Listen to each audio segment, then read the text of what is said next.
was it like working with John and Will?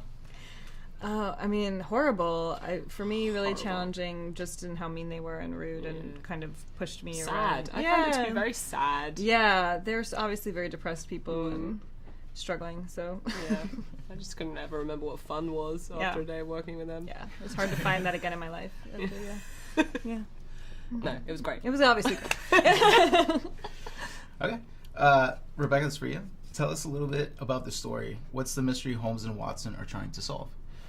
The mystery that Holmes and Watson are trying to solve is, what is it? I mean, I feel like they're solving so many things. They do solve multiple. They're on the hunt to solve multiple things, and they're mostly trying to solve something that Moriarty's done, and in the way that happens in most Sherlock Holmes stories. But then a lot of other things happen along the way, including a plot to kill the Queen, and they're trying to stop that, which might be linked to Moriarty.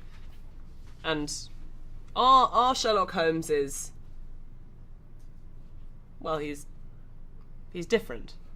He's mentally different. Yeah, he's not as good at solving things. Not as sharp as some of the other ones that have existed in the history of time. He gets there in the end, but the fact that he dawdles a bit makes movie magic.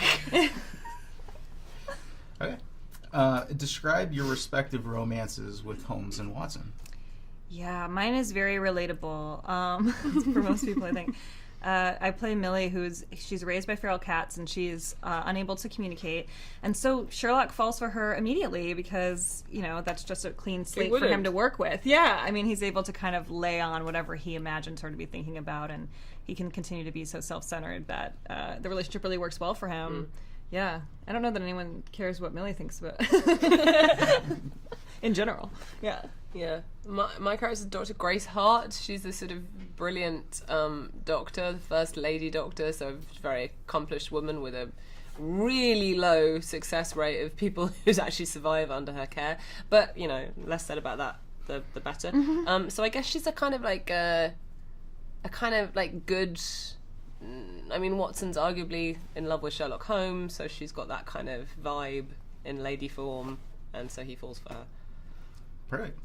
And what can audiences expect from this movie? You can expect to just laugh and have a good time and forget about your problems for a bit. Yeah. Just from laughing so hard, probably. Yeah. Great. And what makes this the perfect holiday movie? It's a really good family film, actually. I think, your kids are gonna love it.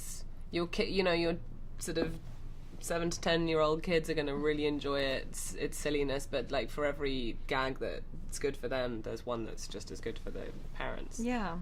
It's kind of an all-round. Yeah, and Sherlock feels Christmassy to me. I don't know. Yeah, it's just England is very Christmassy. Yeah. Victorian. It's all Dickensy stuff, even though it's not Dickensy. There's a little send-up of some Dickens going on there.